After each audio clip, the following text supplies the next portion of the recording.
Hey everybody, so I'm going to start off by saying that Moana 2 is actually a lot better than I thought it would be, and I just want to preface this by saying I'm not one of those weird Disney adults that went and saw it on my own. I took my my youngest kid to go see it, and ever since she has seen it, she has talked about it every single day and how much she can't wait for it to come on Disney Plus so that she can see it again.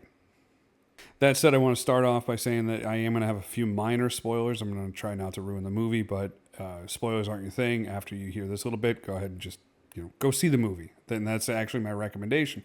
The movie was far better than I thought it was going to be. Unlike the first movie, where Moana never really struggled, she never failed. It didn't really touch on any dark themes. It was just Moana went on a journey.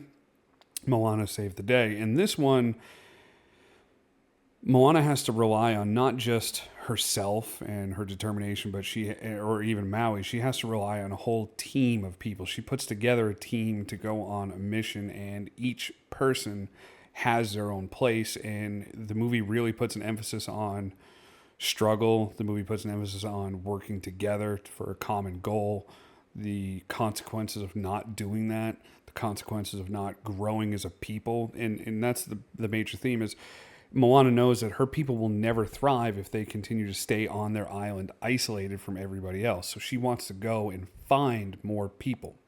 She knows her people used to be grand explorers, and she wants to know where the rest of the people are. And you find out that there is like an elder god that does not want the human beings connected to anybody. They want them all. He wants them all isolated. Maui is kind of trapped somewhere. And through Moana's journeys, she ends up ending up in the same place as Maui. And it's kind of funny because, you always get the sense that in the first one that Maui didn't really like Moana. And then as the movie went on, you could tell that they were really good friends. In this one, he pretends to not like her to his captor, which doesn't work. And once he finds out that she's there, he gets really adamant about helping her this time. And that was kind of cool to see that the growth and the bond between them was, stronger than it actually was before. But in this movie, just having Maui is not enough. Each person of their little adventurer team has to do something different. And the team they put together is actually really funny. There was only one character on the team that kind of annoyed me, and it was because she had a British accent or something. It was kind of off-putting that everybody else spoke the same way except for her, and it was a little weird. Even my kid thought that she was kind of annoying at times. But other than that, the movie was pretty rock solid where, like I said, everybody has to pull their own weight. And the journey couldn't have been completed if pretty much anybody wasn't there. There was plenty of comic relief, but it wasn't too overbearing. There was a couple of things that I didn't like about the movie, but they didn't really take away from the movie. You see Tommy Toa once, and he was my favorite character in the first one. You see him at I think it was the end scene credits, and they used a different voice, and that only bothers me on the level of, I get it was just like a one-line thing, but such an iconic character to have a different voice usually does bother me. I don't know why the previous voice actor didn't do it, but it just kind of threw it off. Like I said, I really like Tommy Toa. He's hilarious. You get a lot of the little coconut people, I think the Kokomoras. You find out more of their backstory, why they are the way they are, where they come from, all that good stuff. And you find that, the story ends up having like a big enemy of my enemy is my friend. And that's kind of what happens with the Kokomora and Moana.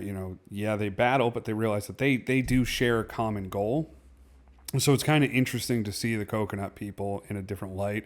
I was really hoping that you would see a lot more of them, and you did.